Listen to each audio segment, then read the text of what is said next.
Hey everybody, welcome to the show.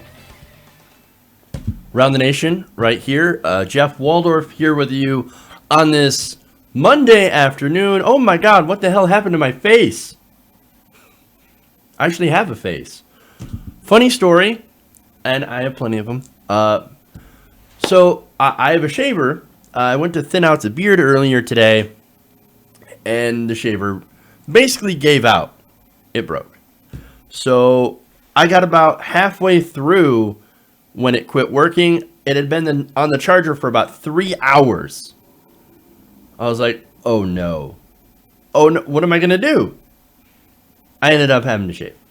So, yes, I actually do have a chin. It exists. It exists. Chin truthers. Sorry, there's no conspiracy here. I have a chin. It's weird. Not used to it. So yeah, not good.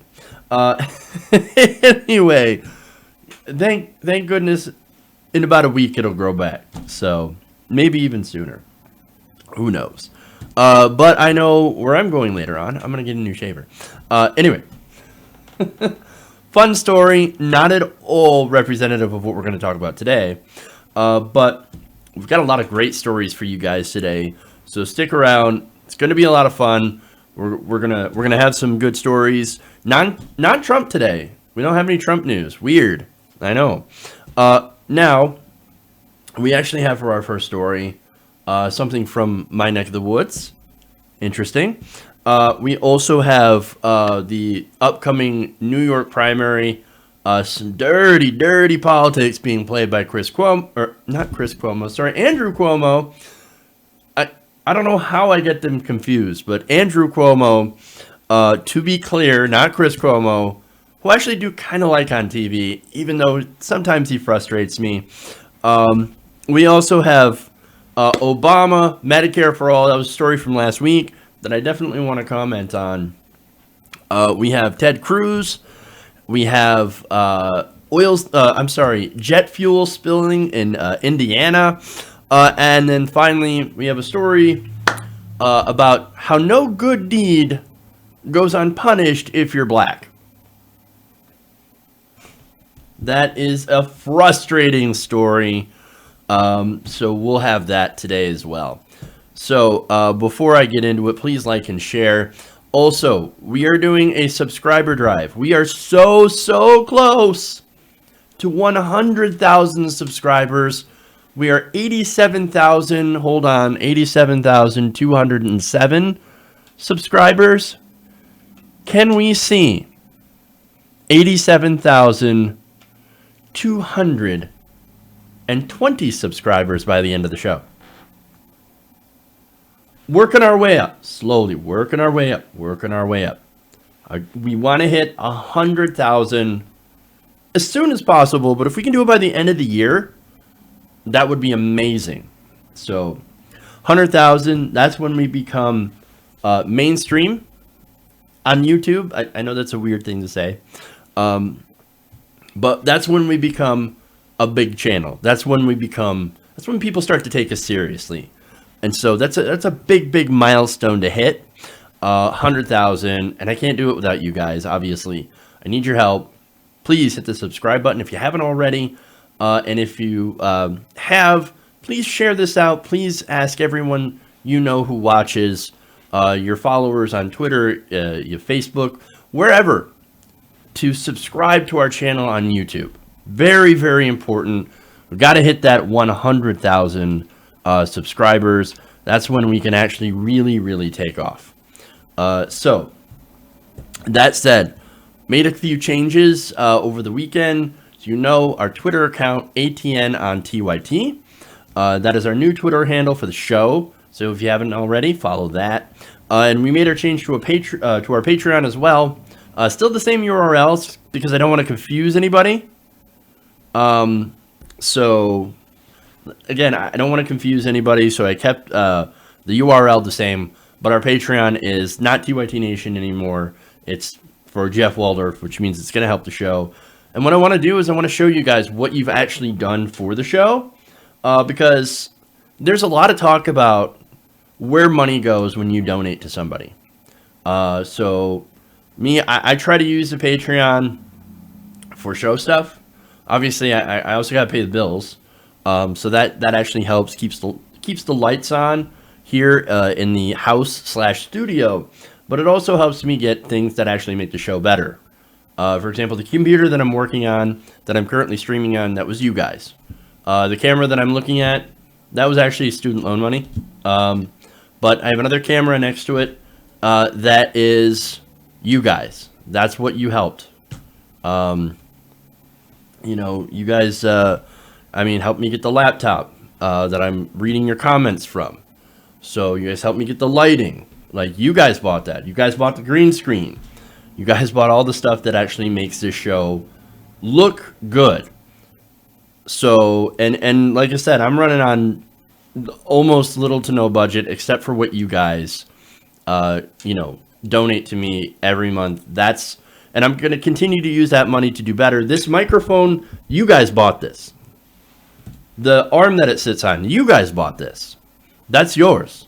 You guys helped me get this through your donations through Patreon. So that's why it's important to support independent progressive media. I'm going to be upfront and honest with you. That's what I use the money for. I use the money to pay the bills and to help buy this stuff, this table. Again, you guys helped me get this. So thank you, thank you, thank you. I appreciate it. Bottom of my heart, you guys make the show happen. Very important. Okay. Anyway, that said, let's get into the stories, huh? Okay. Fun. Let's go with something positive today. Of course, I'm gonna make it negative for a second, but I actually love this. So last night was the Miss America pageant. Now, that's something that I don't normally care about, right? I generally don't like, here's a pageant, don't really care, etc. However, there has been changes to Miss America. They got rid of the swimsuit competition. They made it more like for feminist values. And that's all well and good stuff. I still don't watch pageants, but nonetheless, there is one moment, though, that has caught fire on social media that I wanted to report on because I think it's fantastic. Now, and it's not only fantastic because of what she said, but actually also where she's from. Now, one of the contestants, Miss Michigan, from my state, Michigan represent, made me super, super proud. Now, the reason that she made me proud is because of what she said during her introduction. I can't show you the video because I think it's probably copyrighted, and this video would get taken down if I actually had the video. So I'm just going to read her statement here. Now, her name is Emily Sioma. Now, she used her seconds-long introduction of herself to make a statement on the Flint water crisis. She said, quote, "From the state with 84% of the United States fresh water, but none for its residents to drink, I am Miss Michigan, Emily Sioma." Oh, I love that. Now, she is from, of course, Grass Lake, Michigan, graduated from the University of Michigan. So that's, of course, in Ann Arbor.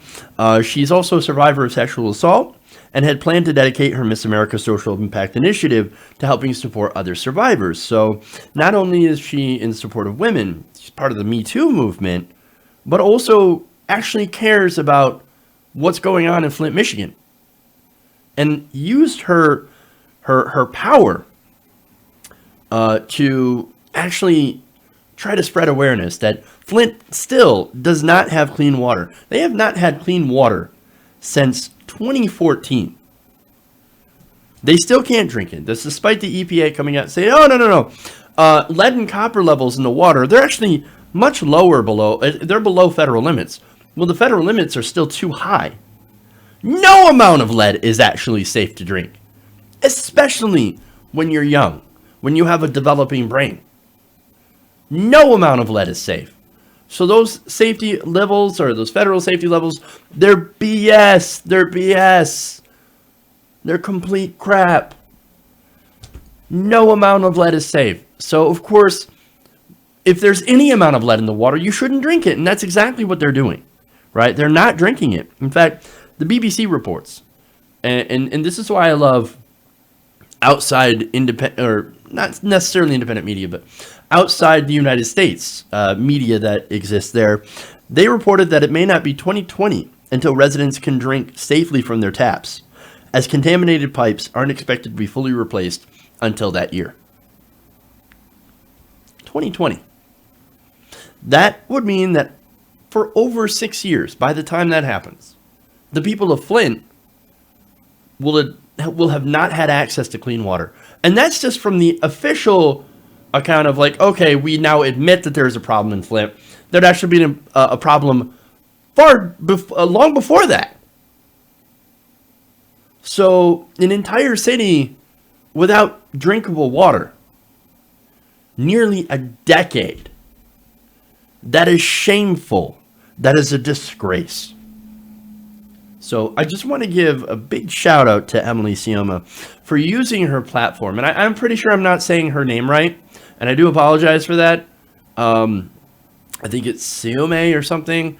I apologize for butchering your name if you ever come across this video, but I just want to give you a whole lot of credit, a whole ton of credit for using your platform to remind people of the failure of the Michigan government and to try to get justice for these people that are living in Flint. There are still people that need to be held accountable for this. And the more attention that we bring to it, the more of a possibility that may actually happen. So again, big credit to Emily, and thank you for your activism. Okay. All right. Moving on. Let's go to Medicare for All. Awesome.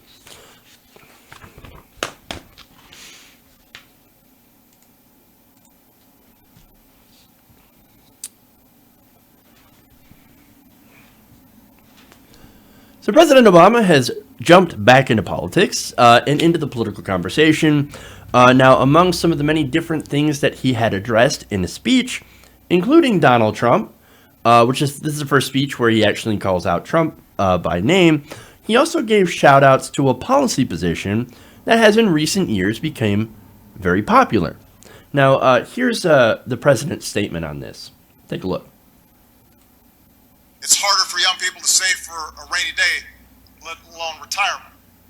So Democrats aren't just running on good old ideas like a higher minimum wage.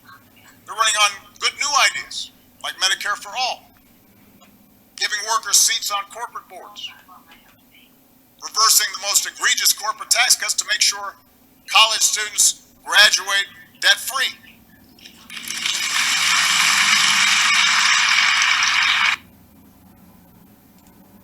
Okay, so look, I got a lot to say about this, okay, both good and bad. So first, let's go to the good, right? Because I like to think of myself sometimes as an optimist, sometimes.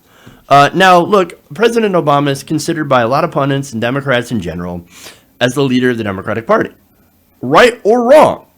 And I think it's wrong because I think in a lot of issues, he had the chance to lead and he definitely did not. But whether you think it's right or wrong, whether you think he is the leader or not, I do believe he is the leader of the Democratic Party. He actually carries a lot of weight within establishment party circles. And guess what? He just used that word to give an endorsement to Medicare for all. Oh no, it's a good new idea, Medicare for all. You know what that means? That means the pundits and Democratic Party operatives really don't have the option of calling it ponies anymore. And that's, of course, what we heard for the last couple of years, since 2016, since the Bernie Sanders campaign, and where he really pushed this idea of Medicare for all. Oh, no, you're being unrealistic. It's a pony. It's rainbows and unicorns. It'll never, ever happen. Well, now what are you going to do? You're going to go against Obama? Obama just said it was a great new idea. Well, it must be a great new idea unless you want to go against a vaunted Obama. What are you, a racist? You know, of course, they're going to use that. But anyway,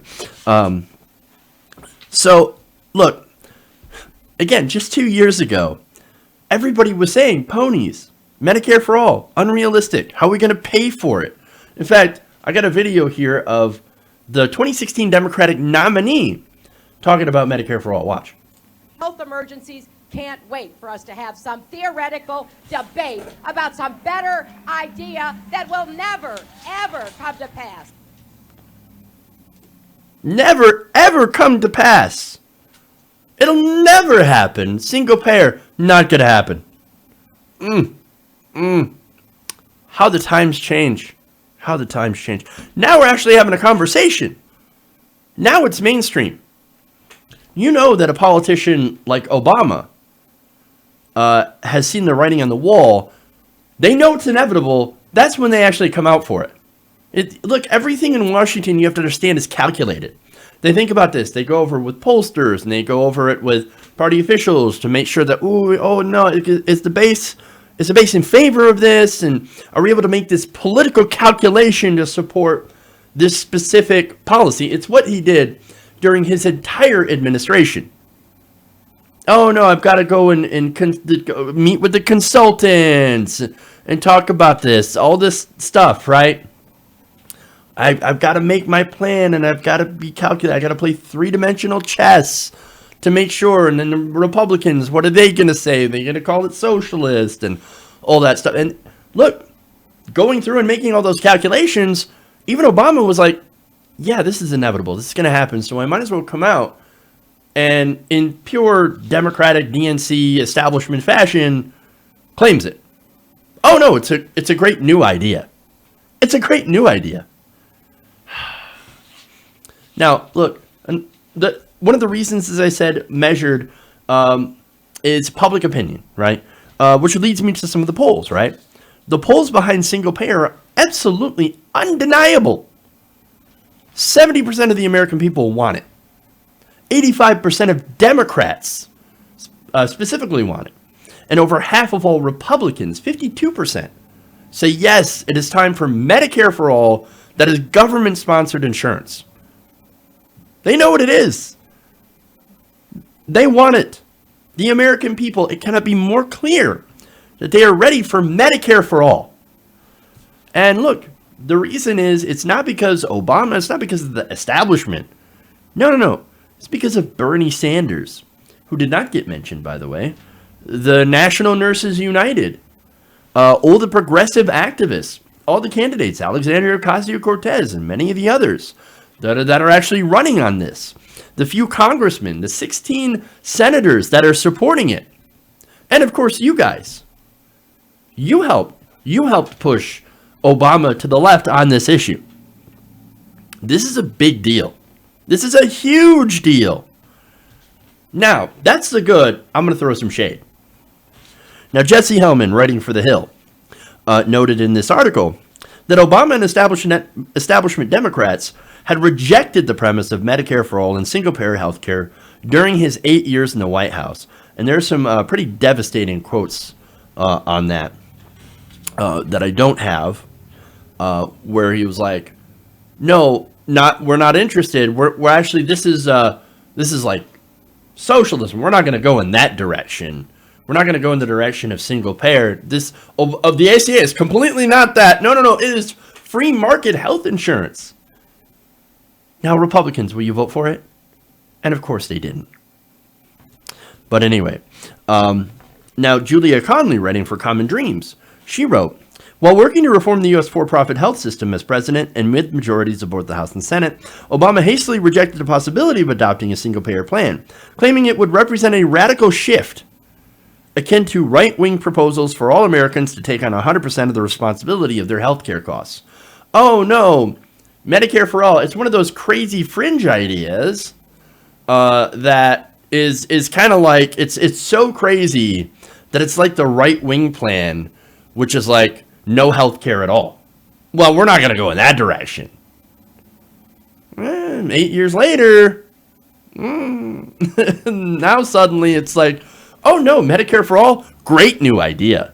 Love it. Totally in favor. But look, we know that during the ACA fight, Obama didn't fight for a public option, which would have been the least that he could do. Instead, he went fully with the Heritage Foundation right-wing plan called the Affordable Care Act, and of course, we are where we're at now because of that decision.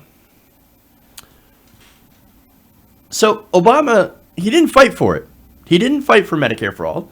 He didn't fight for a public option. No. He dismissed it during his presidency when he had a chance to influence the policy. And now, later on, now that it's popular, of course, it's a new idea. It's not a new idea. Hillary Clinton pushed it way before she was bought off by health insurance companies. That shows you exactly how not new of an idea it was. Hillary Clinton was for it before she was against it. Okay. But of course, Bernie Sanders is the one who's been pushing it for decades. It's not a new idea. It's just now that it's finally palatable to some establishment politicians. And mostly because they have been forced to accept it by the base. So at the end of the day, it is actually technically a win. So I will take it, even knowing that, of course, we're never going to get an apology from the establishment. Oh, come on. You want an apology?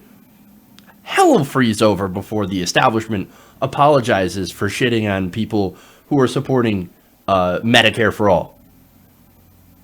It's not going to happen. And of course, you're going to see them come and say, oh, no. What are you talking about? That's our idea. Yeah, we're so progressive. And we also know that a lot of these politicians will likely never do anything beyond lip service in order to actually make this happen. But at least now, they can they can't go back and say that no, this is a pony and this is all that, and we're never going to have it. We are past that. The conversation has changed. The politics in the Democratic Party have shifted, and that is ultimately a good thing.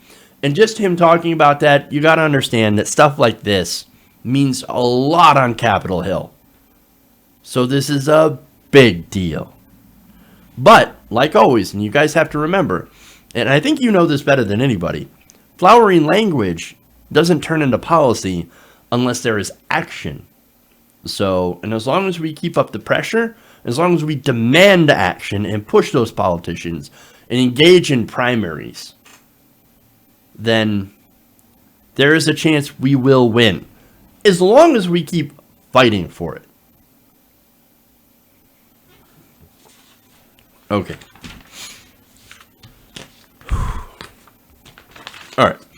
Moving on. Let's go after Andrew Cuomo. And then we'll switch over to going after Republicans. All right.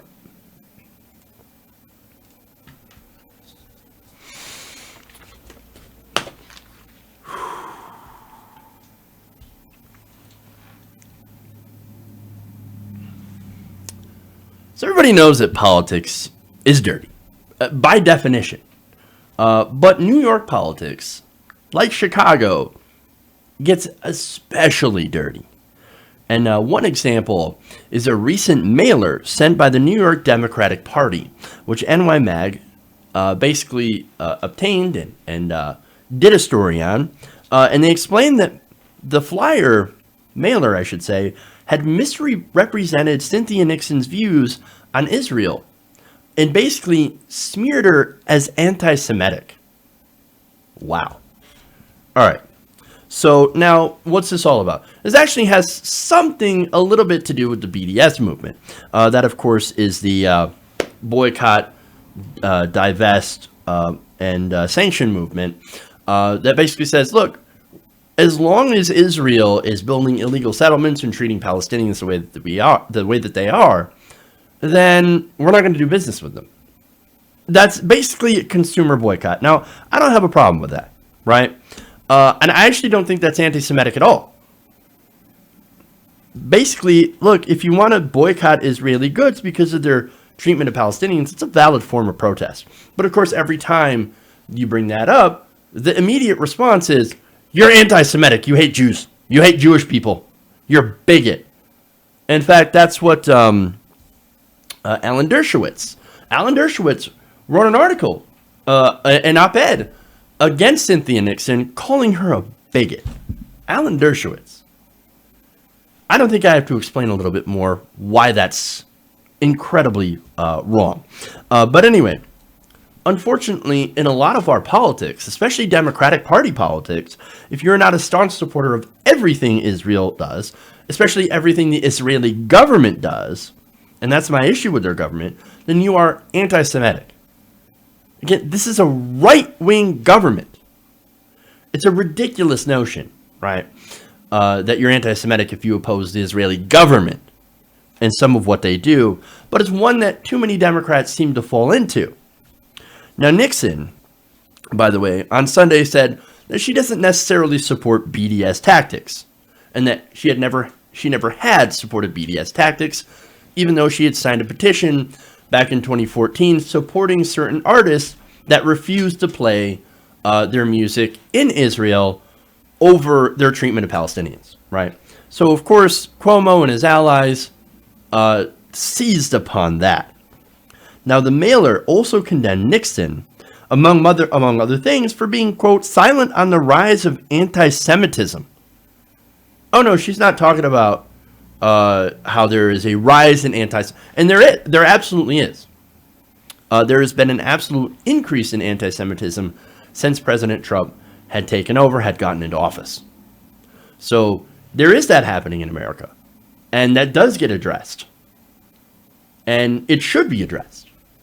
But also, we should also think about what's happening to the Palestinians as well. But here's the thing. This mailer is ridiculous, and it's lying about Cynthia Nixon and their positions on Israel. But it's the same old smear tactic, right? That some of these groups use. You're against this group because of this or that, because you're advocating for someone else. So the whole purpose here is to turn Jewish voters in New York against Muslims in New York. And then to say, well, Cuomo says, well, I'm with the Jewish people. And Cynthia Nixon, you're obviously not. When Cynthia Nixon is actually for both. It's an incredibly cynical, dirty tactic. But it's one that's actually served very effectively, sadly enough. But anyway, now, here's the thing. Cynthia Nixon is deeply progressive, right? Now, on the issue of Israel, there is nothing progressive about building illegal settlements. There's nothing progressive about treating Gaza like an open-air prison, or gearing up for war with Iran, in which the Israeli government under Netanyahu definitely wants to do. And any war that they get into with Iran, we're going to get into it.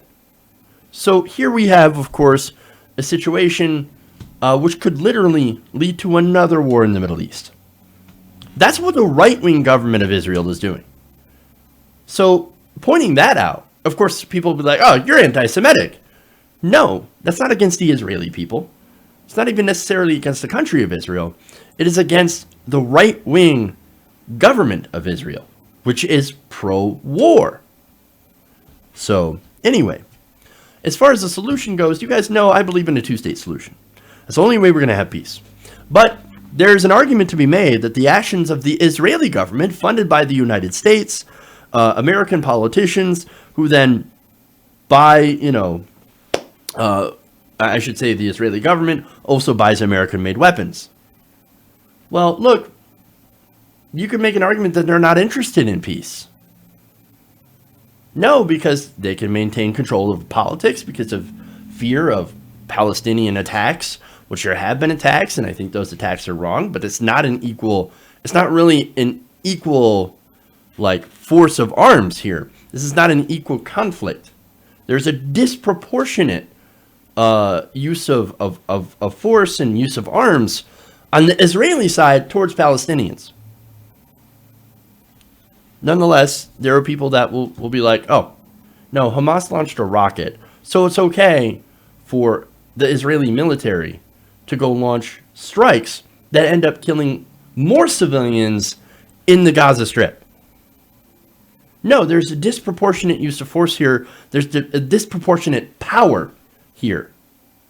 It's not to say that Palestine, that Hamas is fantastic, but Hamas is a reaction. But anyway, I'm getting too much into that. Let's get back to the article here, the smears. Now, the New York Mag notes that the mailer was clearly meant to appeal to Jewish voters, obviously, likely conservative-leaning Hasidic and Orthodox Jews in particular. So understand that this is a Democratic Party mailer that's saying, oh, no. We're not going to target progressive Jewish people. We're going to target the conservative, right-wing leaning Hasidic and Orthodox Jewish voters. Most of Jewish New Yorkers are not Orthodox. So understand who they're targeting here with these. Now, they said that it's not clear how many voters had actually received this mailer. One reporter source put the number at only 7,000, but once it had gained widespread attention, condemnations had came fast and furious. In fact, let me give you Cynthia Nixon's response to this. She said it's the mailers that Governor Cuomo and New York State Democratic Party have sent out are not only an attack on my family, but on all New Yorkers. At a time when anti-Semitic, Islamophobic, and other hate crimes are on the rise, it is sickening to exploit people's real fears like this. Now, let me explain what she means by it was an attack on my family. Well, Nixon, before she came out as a member of the LGBT community, she'd actually married a Jewish man and raised and had 2 kids. Those children are being raised to be Jewish. And look, she's also made a lot of connections and inroads into the New York Jewish community. Organizations like, I'm going to get this wrong, Bayat Simchat Torah, the city's first and still most well-known LGBT synagogue. I don't know where that accent came from. Sorry. The American Jewish World Service, a group that focuses on Jewish philanthropy towards non-Jewish international causes, and Trua, the rabbinic human rights organization that is critical of Israel's presence in the territories, while also opposing the BDS movement. Now, notice that the only organization that she's not friendly with is AIPAC. AIPAC supports the right-wing government of Israel.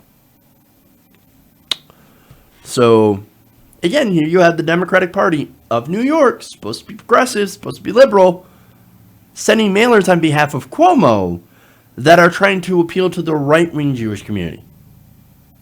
Wonderful. Obviously, you can understand why there was so much anger directed towards Cuomo. Now, for example, State Senator Liz Kruger called this shameful. Prominent labor leader Randy Weingarten, who supports Cuomo, by the way, and her wife, a rabbi whose synagogue Nixon attends, issued a statement by calling any accusations of anti-Semitism against Nixon, quote, a baseless lie. So here you have Cuomo supporters saying, whoa, that's too far. We know Cynthia Nixon. Cynthia Nixon is not anti-Semitic. Now, more. Mayor Bill de Blasio. Now, Bill de Blasio, of course, has a little bit of an acrimonious relationship with Andrew Cuomo. He did, however, vow to stay out of this race, but even he couldn't help jump in.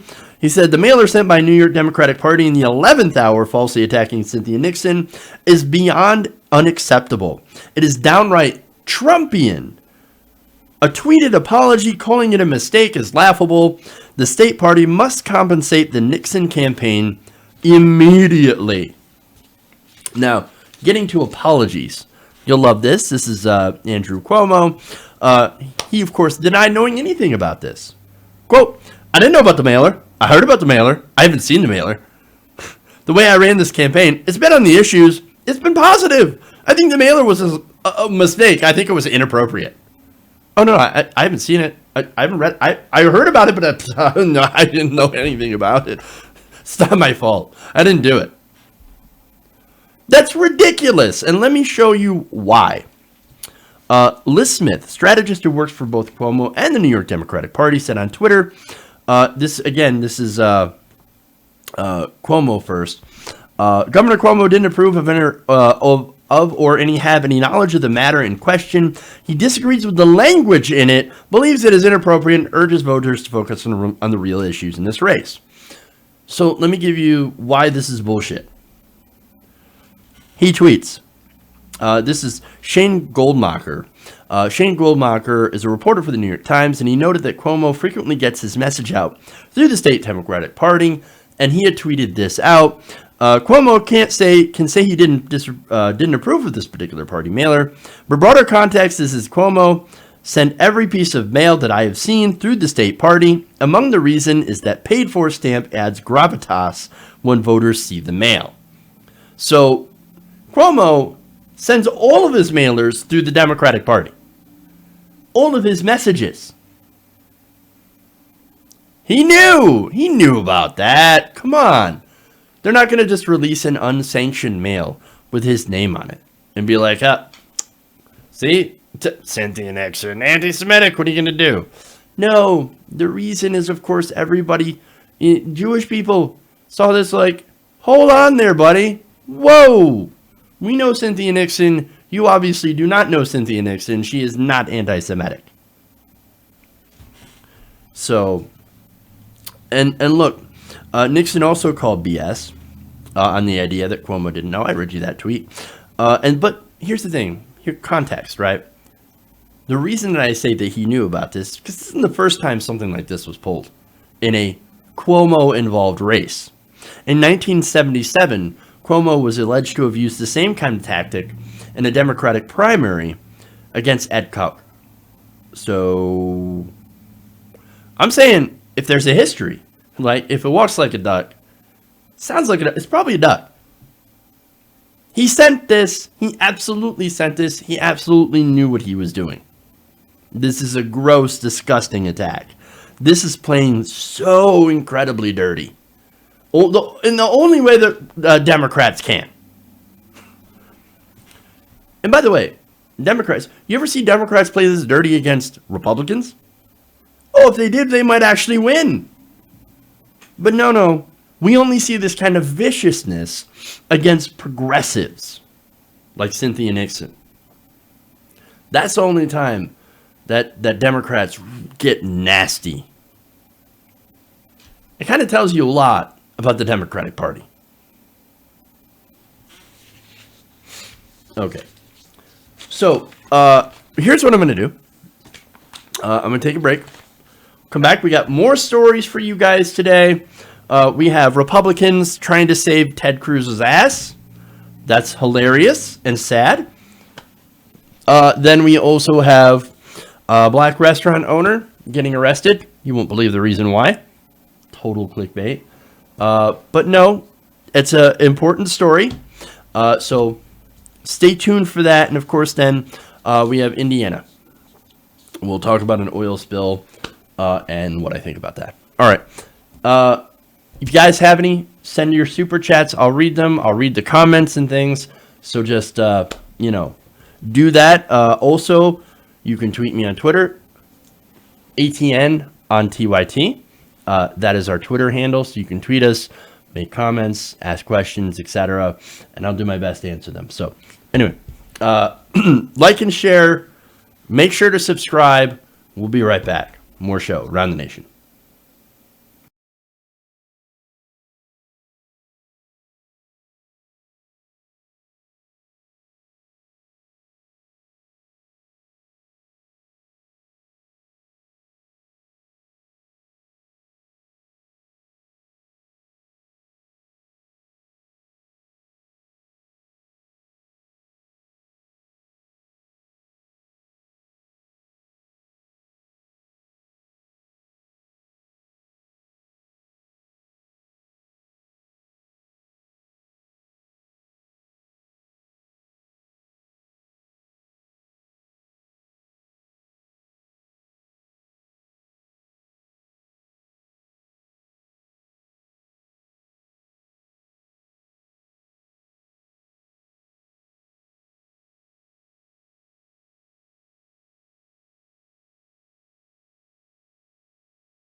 Welcome back to the show.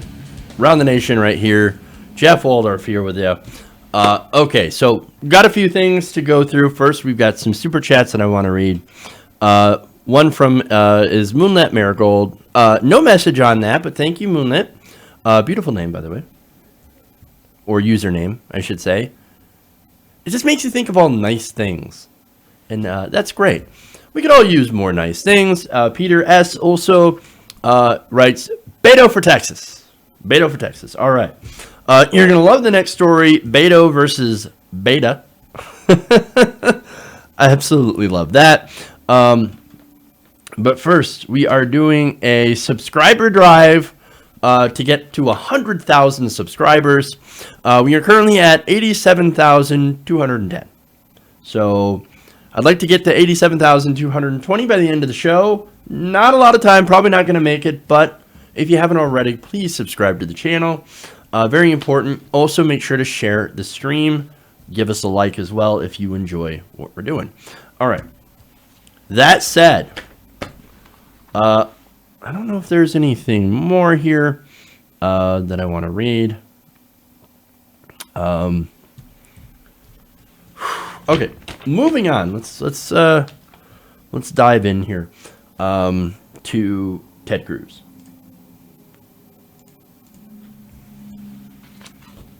Okay. Ted Cruz is in a lot of trouble. Republicans are now having to circle the wagons in order to help. Of course, Ted Cruz is in a contentious race for the midterm seat against Beto O'Rourke. Now, Ted Cruz is in so much trouble. He is being challenged so hard by Beto that Republicans, for example, the Texas Lieutenant Governor Dan Patrick, tried to go and get Washington on board. In fact, their message, send Trump, please. Please send Trump. Oh, awesome. Now, Patrick, who chaired Trump's 2016 campaign in the state, made the case that a Trump visit was needed to boost turnout for Cruz and the rest of the Texas Republican ticket. And of course, Donald Trump, always willing to please, said, you know what? I'm going to go help out my buddy Ted Cruz. Now, Cruz's response to that was basically nothing short of sad. Oh, thank you, Trump. Oh my God, thank you. I need you. It's okay that you called my wife ugly and said my dad killed JFK. But I have no spine, and so I really need your help. I just want to keep my job. Sad and totally pathetic. But there's more. The previously unreported meeting, according to Politico, comes as senior Republicans grow increasingly concerned about the senator's prospect in the reliably red state, with some expressing fear that an underperformance could threaten GOP candidates running further down the ballot. So, Cruz, if you lose, you screw everybody. Republicans are freaking out, and I love it. And it's because O'Rourke, look, I'll get into the details later, but O'Rourke has actually raised a lot of money and has closed the polling gap. He is catching up, and that's got them incredibly nervous. It's actually one of the best challenges to Ted Cruz that he's ever had. So, and Republicans look at that, and they're like, oh my God, he needs help. He needs help. Because look, not only does he have a money advantage, but and a polling advantage, but unlike Cruz, O'Rourke actually looks and talks like a regular human being, and not just a sentient wax figurine. Beto actually seems like a likable human being, like a real person. And of course, that's why they're worried, like, oh my God, if somebody actually likable goes up against Ted Cruz is finished. He's gone. He's gone. Now, of course, that's not guaranteed. We actually still have to go through the election, but nonetheless, I think that Ted Cruz is in a world of hurt. And that's, of course, why Donald Trump is even coming to his defense. Behind the scenes, the White House, party leaders, and a collection of conservative outside groups have been plotting out a full-fledged effort to bolster Cruz. Now, that is funny considering how Cruz was, of course, when he first got elected, he's like, I am the outsider. I am not the Washington swamp. Basically, he was attempting to be a weak-kneed Trump before Trump. Now, he ain't no tough guy. So, of course, but nonetheless, he made enough conservatives a little angry. And so, for a while, they didn't like him. But now these same people are coming to his defense, including Texas Senator John Cornyn. John Cornyn, who's planning an October fundraiser for Cruz, said he had a simple directive to GOP givers. This is talking to the donors, right? Now, to the donors, he says, we're not bluffing. This is real, and it is a serious threat. If Ted does his job and we do ours, I think we'll be fine. But if we have donors sitting on the sidelines thinking that, well, this isn't all that serious, or I don't need to be concerned, then that's a problem.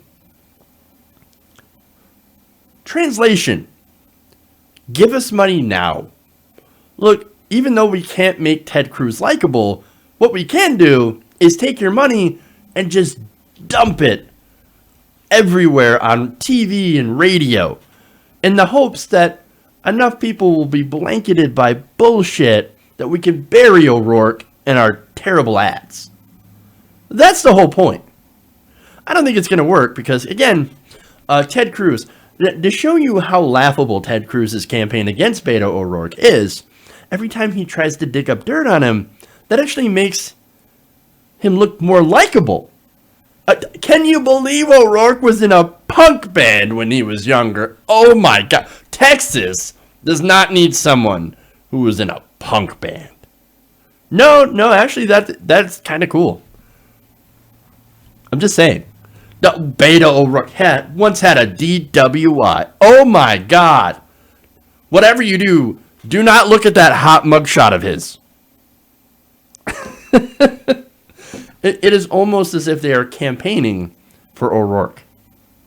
While Ted Cruz, of course, continues to look smug, smarmy, and incredibly unlikable.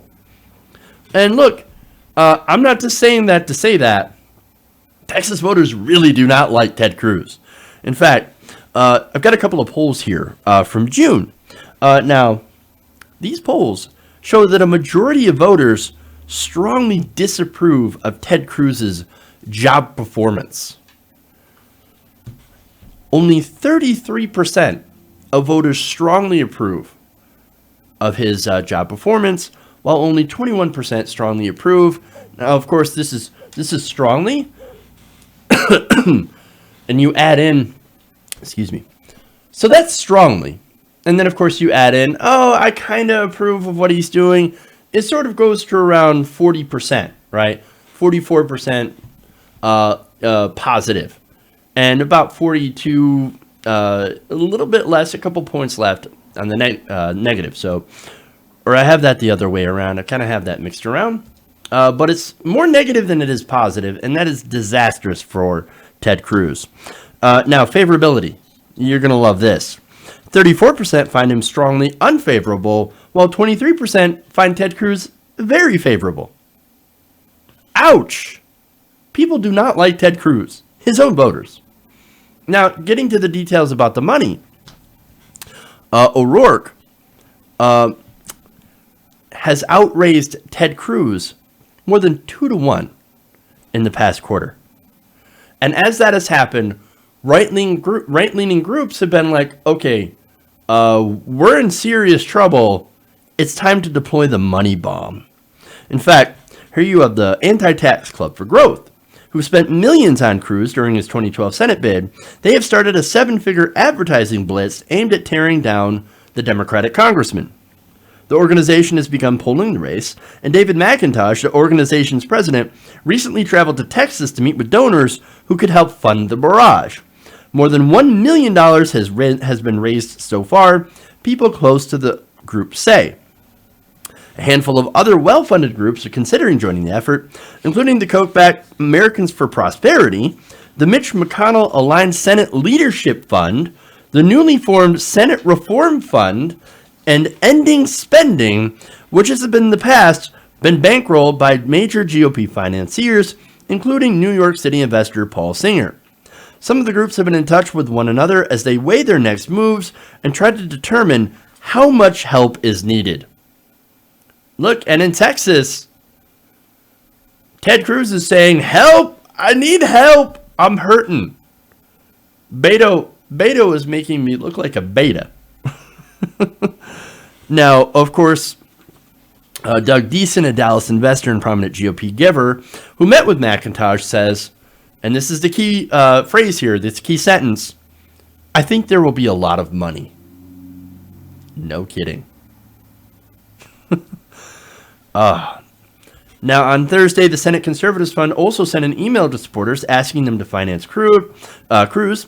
The Family Research Council is planning a multi-stop October bus tour through Texas, and this week Tea Party Patriots is expected to start a phone, text, and mail campaign bolstering the senator. And of course, Cruz himself, he's also not sitting on his hands. He is relying on the big donor network that fueled his presidential bid. He's been reaching out to major givers via text message and has recently been in touch with Becca Mercer, the reclusive conservative mega donor whose father was a primary financier of Cruz's presidential bid. Not only that, there was a time when Ted Cruz spoke out against Washington, like not just Washington in general, but the way Washington works, going to major banks to beg for money and, reaching out to lobbyists in K Street. Now what's Ted Cruz doing? He has been regularly inviting high-powered lobbyists to dinners at Capitol Grill and other Washington restaurants. Why? In order to beg him for money. That's what that is. Basically, this points out that these conservative groups, they're actually funneling resources from what could be other competitive races and putting it in Texas. That is huge. That is huge. And there's going to be a lot of money. Now, of course, one good thing about Beto O'Rourke is that he's not taking corporate PAC money. Now, I do have criticisms of O'Rourke. I don't think he's progressive enough on some of the issues. And a lot of progressives have pointed that out, like he's not for Medicare for all. He's not for things like that. So, seems like more of a centrist politician when it comes to policy-wise, right? That's a fair criticism, and I'll make that all day. But then you compare him to Ted Cruz. There's a world of difference between Beto and, of course, beta male Ted Cruz. And this illustrates this. Back to the article. They note that Cruz is turning to an old foe for help, Donald Trump, personally. Cruz is leaning on the president to turn out voters with the planned October rally. The president's son, Donald Trump Jr., is expected to host multiple events for the senator in the Houston area on October 3rd. And Trump, aides say, was eager to help. Why is that? That's because, look, President Trump doesn't do anything for you unless he gets something in return. You know what he got from from Ted Cruz in return? His loyalty. Ted Cruz, he bent over and kissed the ring. He bent the knee. Look, all that Ted Cruz is good at is folding to the alpha male in the room. In this case, it happened to be Donald Trump. If it were Chris Christie, he would probably do the same thing. That's all Ted Cruz is capable of doing, is bending over. He is not strong. He is not tough. He's a beta and nothing more than a sniveling, smarmy little worm. In case you forgot, there is one picture that encapsulates just who Ted Cruz actually is. Sad.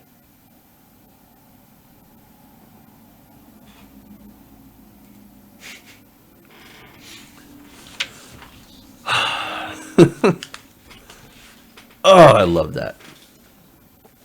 Okay. That picture makes me happy every time I see that. All right. So here's what I'm going to do. Got a couple of super chats that I want to read for you before I get back into the next story. Real quick here. Moonlit Marigold says Cruz needs a heart transplant. I don't know if that would help someone who's a wax figurine turn to life. Bubble Boy says, if Obama likes Medicare for all idea now, does that mean he'll endorse Bernie if he runs in 2020? That's a good question. My guess is no, especially if Joe Biden runs. But it really depends on the field. But I don't see him... No, it doesn't even depend on the field. Yeah, of course he's going to not endorse Bernie Sanders. Unfortunately. I just don't see it happening. But then again, who knows? Okay. Now let's get to it. And by the way, thank you guys for the contributions. It goes to help the show. Okay. Find a couple of stories here.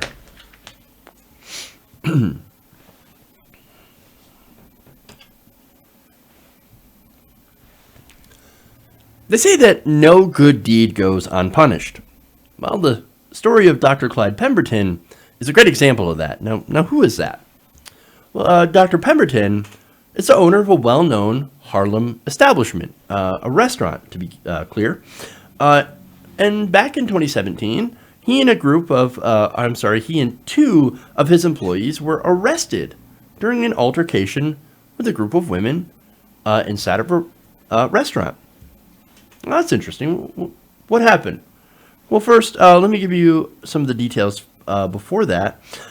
He is suing, and by the way, this happened in 2017. The reason that it's up now is because he's suing for false arrest and for the NYPD violating his civil rights, according to a report by the New York Times. Now, according to that lawsuit, he was holding a business meeting at Mist the night, and by the way, that's the name of the establishment he owns, the night of June 1st, 2017, when he noticed two women dragging a third visibly unconscious woman out of the bathroom. After they had knocked over a stanchion, blocking off a portion of the restaurant to the customers, Pemberton then went up to the women to ask them what was wrong. He also suggested that for her safety, they place the unconscious woman in a chair, according to the Times. Well, okay, so, look, I think he did pretty much what anybody would do. You see something like that happening, you're like, oh my God, what's going on? Are you guys okay? You guys need some help. So that's when things went terrible, right? After he had approached the women to ask what was going on and to offer his help, they began to get violent. At this point, according to the Root, the suit claims that the women escalated the situation, with one woman punching Pemberton in the chest and calling him a racial slur, and the other hitting one of Pemberton's employees in the head with her purse. As the women continued to verbally and physically attack Pemberton and his employees, other Mist workers had called the police. Now, by now, you probably know what ethnicity these women were. They were white. And even though the employees of the restaurant that he owned called the police because the women were attacking them, well, look, it's not going to be the employees. It's not going to be Pemberton the police end up helping. The group of officers who arrived on the scene arrested Pemberton and two of his workers, Thomas Dedman and Christian Baptiste, along with one of the women. So one of the women gets arrested, but all three of the black guys, they get arrested as well. For what? For what?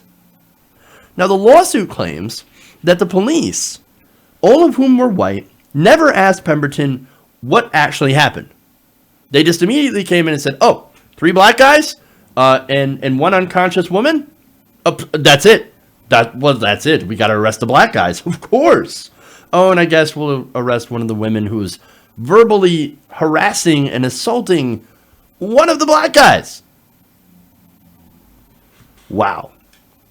Now, they chose to arrest the men after talking to one of the white women.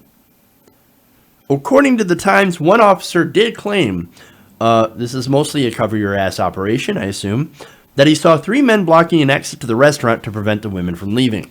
Now, okay, I've got some thoughts on that. Pemberton's employees were charged with unlawful imprisonment and spent 6 hours in police custody before finally being released. So, wait a minute. Now, unlawful imprisonment. These women were dragging a drunk lady around. I'm assuming that they were drunk as well. Imagine if one or one of them got into a car and then got into an accident outside the restaurant. He might have just saved their lives. Even if that's true, assuming that the 3, probably according to the police report, likely scary black men blocking the door actually happened, which I don't know. I don't really trust the police account. I don't know. What I do know is that in November, the charges were dropped. Oops, looks like they didn't actually do unlawful imprisonment. Our bad. We just arrested these black people and held them for jail in 6 hours for no reason. Jesus. But that's not all, right? Here's the thing. The reason for this lawsuit, even though the charges got dropped, is because it's had a noticeable impact on the business. The Times reports that the men had to spend $15,000 in legal fees for their defense.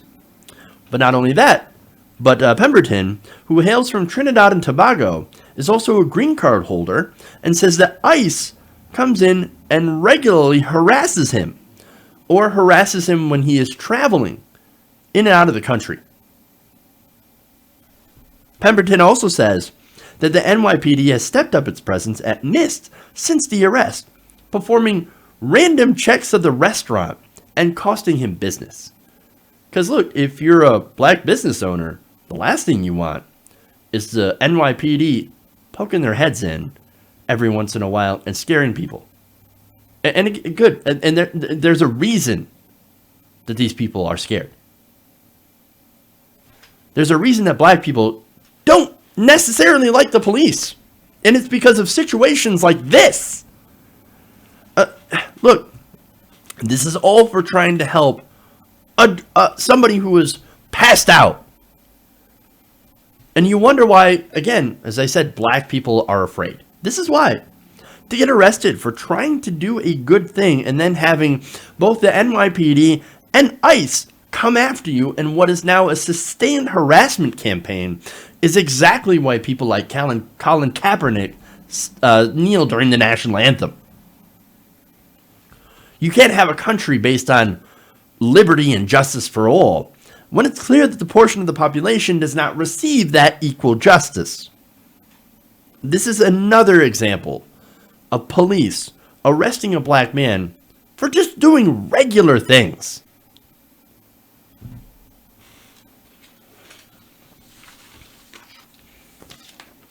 Okay.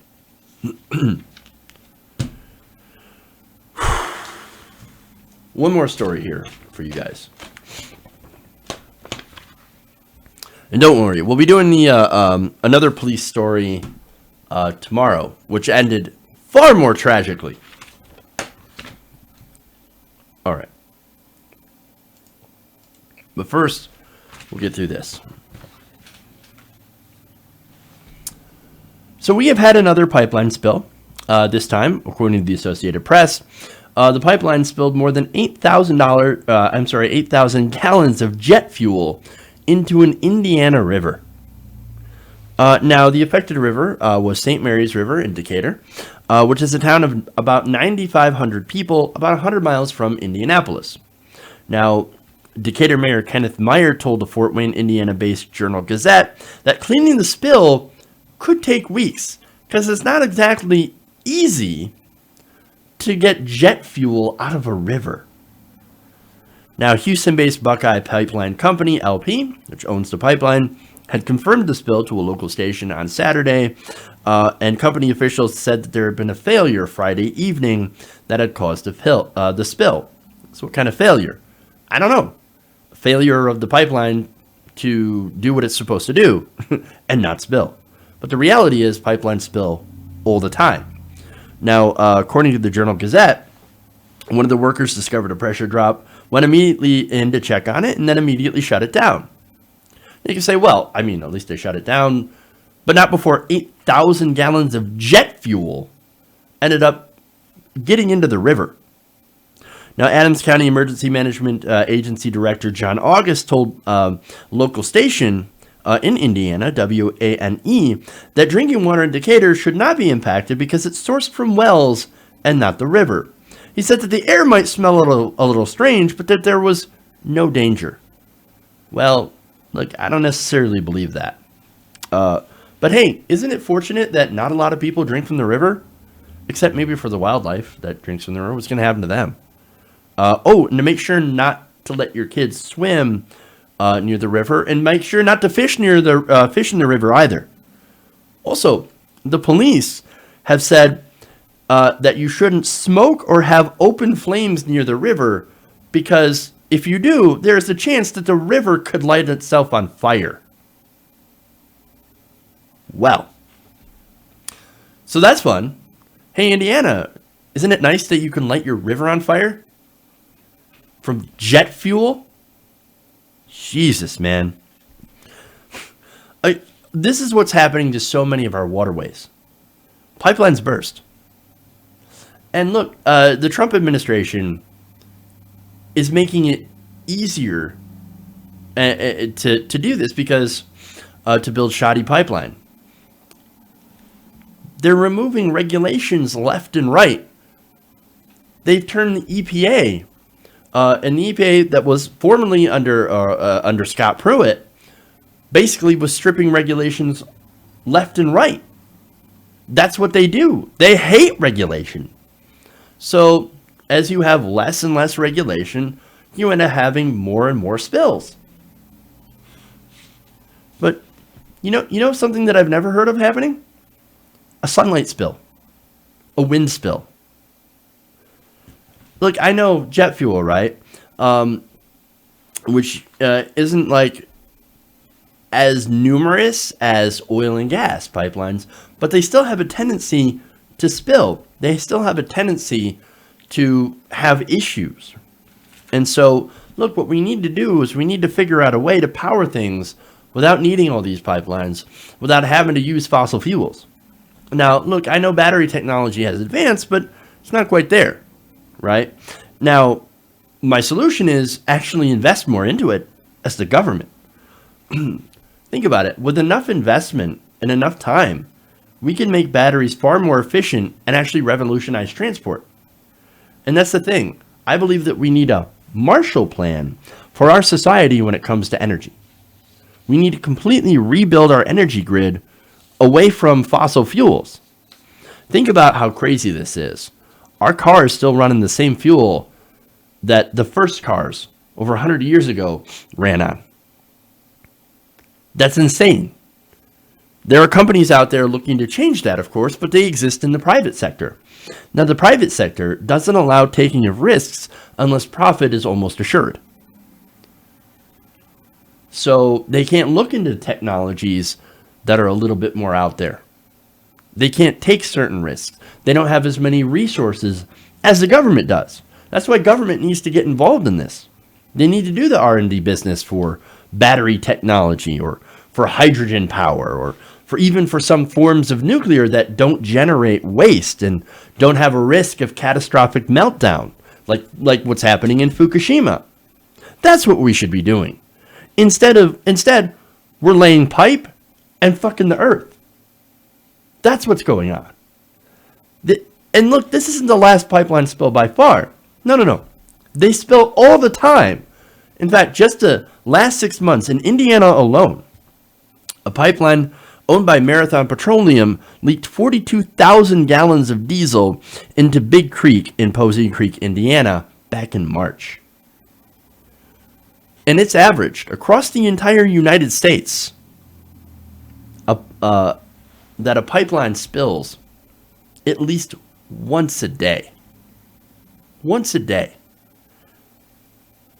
We have to push for alternative energies because there is no such thing as a safe, leak-proof pipeline, but there are technologies out there that we can look into, that we can invest in, that will be better, not only for the planet, but for society at large. Okay. All right, guys. That's it for the show. We have a Get Vocal stream at 5 o'clock Eastern here, so less than an hour away. So tune in. This will be on YouTube as well, but I urge everybody to get to Get Vocal so you can, of course, not only watch the stream, but later on get into the stream. Well, okay, not into the stream, but afterwards have a discussion about the stream with some of your peers. So I definitely urge everybody to get in there. It's getvocal.com, VOKL.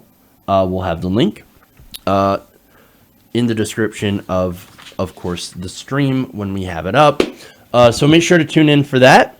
I will be talking with, of course, my friends Dan Spearin and Jordan French. So we'll be there. All right, guys. Thank you for the super chats. Let me see if I have any more to read before we go. Okay. Thank you, guys. Love you. And remember, change begins with you. Good night, guys. We'll see you in less than an hour for Behind the Ballot.